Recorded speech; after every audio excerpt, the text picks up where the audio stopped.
Uh, however, he is a cunning man. He knows just exactly what moves he's going to make. It appears to us that he is killing just for the thrill of killing. At the beginning, I did think I was going to die. In the twilight of the 1960s, a decade defined by revolution, rock and roll, and the moon landing, a different kind of icon emerged from the shadows of Northern California.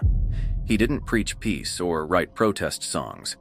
Instead, he wielded a gun, a knife, and a cipher, etching his name into history with blood and riddles.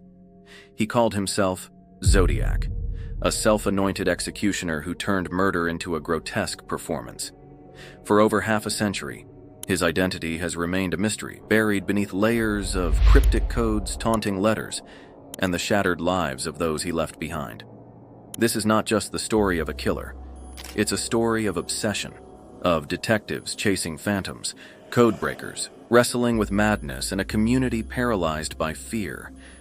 It's a story that begins on a cold December night in 1968 and spirals into a labyrinth of unanswered questions. Who was the Zodiac?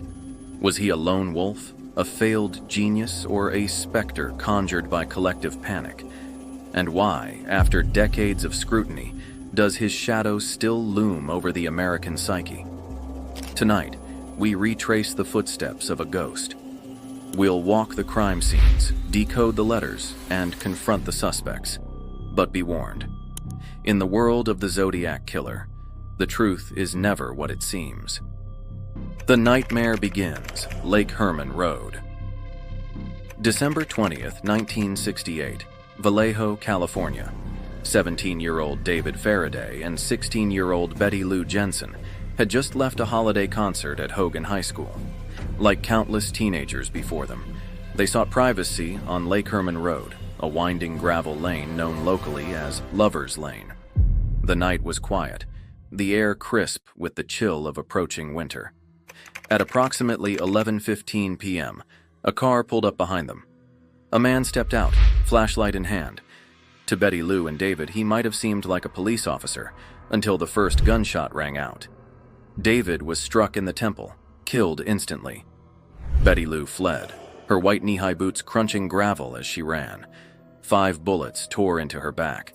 She collapsed face down in the dirt, just 30 feet from the car.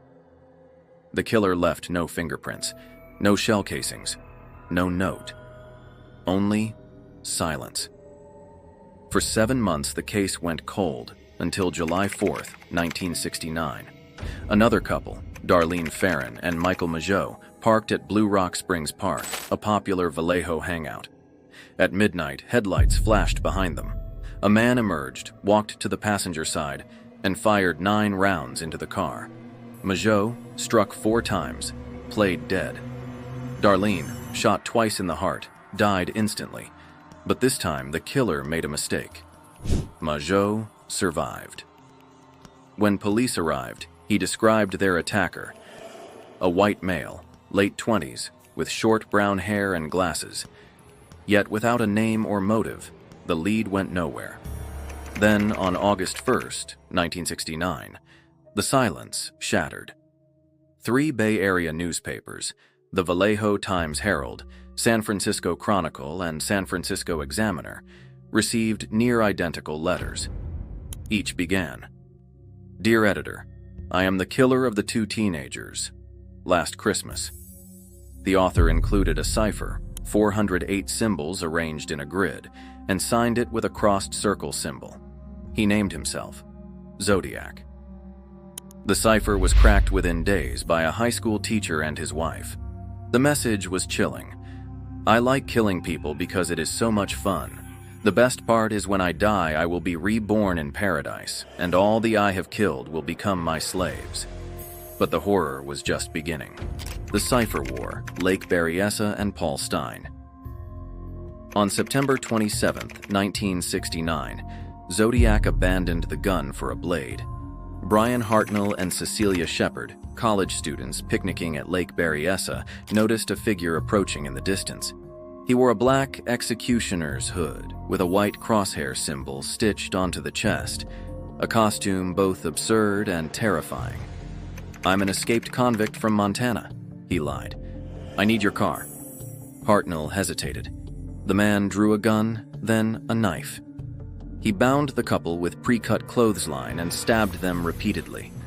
Cecilia, pleading for her life, whispered, "Please, I want to see my mother." The killer ignored her. Hartnell survived 14 stab wounds. Cecilia died days later. Before fleeing, Zodiac carved his crossed circle symbol into Hartnell's car door. Hours later, he called police from a payphone. "I'm the one who did the students at the park." Then, on October 11th, 1969, Zodiac struck in the heart of San Francisco. Paul Stein, a 29-year-old cab driver, picked up a fare in the affluent Presidio Heights neighborhood. His passenger, a man in glasses and a crew cut, directed him to a secluded street. A single gunshot to the head ended Stein's life. Two teenage witnesses watched the killer wipe down the cab's interior with a rag, a methodical act that stunned detectives. For the first time, police had a physical description. White male, 25 to 30, 180 to 200 pounds, reddish-brown hair, glasses. A sketch flooded newspapers, but Zodiac responded with fury. Days later, he mailed a piece of Stein's blood-stained shirt to the Chronicle, along with a letter. "School children make nice targets. I think I shall wipe out a school bus some morning." Panic gripped California. Parents escorted children to school. Sales of guns and guard dogs soared. Zodiac's letters grew increasingly unhinged. He claimed credit for 37 murders, though only 5 were confirmed. He demanded his ciphers be printed on front pages, threatening, "If you don't, I'll do something nasty." In November 1969, he sent his most infamous cipher, 340 symbols arranged in a grid. For 51 years, it defied experts until 2020 when a team of codebreakers cracked it. The message? "I hope you are having lots of fun trying to catch me. I am not afraid of the gas chamber." But by then, Zodiac had vanished. The victims, voices from the grave. Behind the headlines, the ciphers and the police reports were real people, lives unfulfilled, families shattered. Betty Lou Jensen dreamed of becoming a pediatric nurse. At 16, she loved horseback riding and French pop music. Her brother Philip later said she had this laugh, loud, contagious. The house hasn't felt right since she left. David Faraday, a quiet mechanic in training, rebuilt cars with his father. His sister, Linda, kept his Roy Orbison records as relics of the brother who never got to grow up. Darlene Farron, a 22-year-old waitress and mother of 2, worked double shifts to save for a trip to Disneyland. Her co-worker recalled she taped pictures of Mickey Mouse to the diner's cash register, said her kids deserved magic. Cecilia Shepard, a gifted pianist, was weeks away from graduating college. Her roommate, Nancy Slover, tearfully described her as the kind of person who'd stay up all night helping you study, then make pancakes at sunrise. Paul Stein, a soft-spoken graduate student, drove cabs to pay tuition. His sister, Anne, said, "He wanted to teach literature. He'd quote Shakespeare while cleaning his cab. We are such stuff as dreams are made on." Even survivors bore lifelong scars. Mike Mageau, despite facial reconstruction surgery, endured years of pain and PTSD. "I looked in the mirror and see him," he said. Kathleen Johns, who escaped a 1970 kidnapping by a Zodiac-like figure, suffered nightmares for decades. He kept saying, "I will let you go if you beg." I refused. I think that's why I'm alive. For families, Zodiac's letters twisted the knife. Darlene Farron's mother received a Christmas card in 1969. "Sorry I couldn't warn your daughter in time." Was it Zodiac? Or a cruel hoax? The ambiguity tortured them. As Betty Lou's father said, "Evil doesn't just kill bodies. It kills peace. It kills hope." Thigh profilers, mapping a psychopath's mind. Who was the Zodiac killer? To understand him, we must venture into the darkest corners of the human psyche.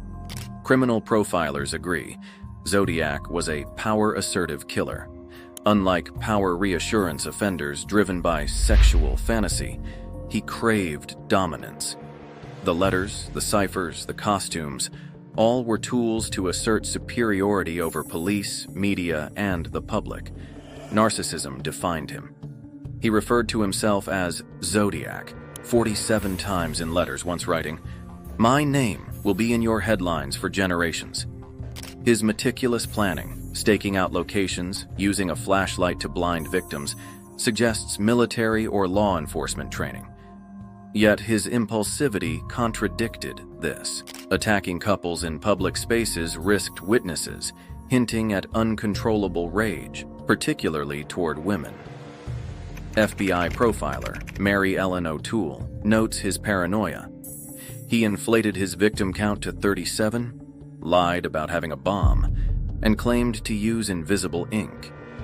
These weren't just taunts. They were attempts to control the narrative, to keep everyone off balance. Handwriting analysts detected childlike traits. His letters mixed blocky capitals with erratic punctuation, suggesting arrested development. Psychiatrist Dr. Catherine Ramsland theorizes he suffered pseudologia fantastica, a compulsive need to lie. He boasted about killing a man in Riverside, California in 1966, but evidence is shaky. He wanted to be seen as omnipotent, but he was likely a loser, a man who failed at work, love, life. His obsession with codes reveals more. Cryptographer David Orenchak, who cracked the 340 cipher, explains, his codes weren't complex. They used simple substitution. He wanted fame as a genius, but lacked the skill. That frustration may have driven him to kill. Yet gaps remain. Did he have accomplices? Some theorists point to the 1970 kidnapping of Kathleen Johns, where Zodiac allegedly used a female decoy. Others speculate ties to the Santa Rosa hitchhiker murders, though evidence is circumstantial. In the end, Zodiac's mind remains a cipher, one we're still struggling to solve. The Suspect's Faces in the Shadows. Over 2,500 suspects have been investigated. Some were obsessives chasing fame. Others hid secrets that almost fit. Let's meet the most compelling. Arthur Leigh Allen. The prime suspect for decades, Allen was a convicted child molester who worked as a schoolteacher in Vallejo. Friends reported disturbing behavior. He owned Zodiac brand watches, practiced night shooting, and once told a coworker, "I will make headlines someday." In 1991, a search of his home revealed bomb-making materials, guns, and a manuscript titled The Zodiac Killer, My Own Story of Murder. But in 2002, DNA from Zodiac's letters excluded him. Ross Sullivan. A mentally unstable librarian at Riverside City College, Sullivan vanished after 1969. He resembled the Stein sketch and had ties to Riverside, where a 1966 murder bore Zodiac-like hallmarks. However, no concrete evidence links him to the Bay Area crimes. Lawrence Kane.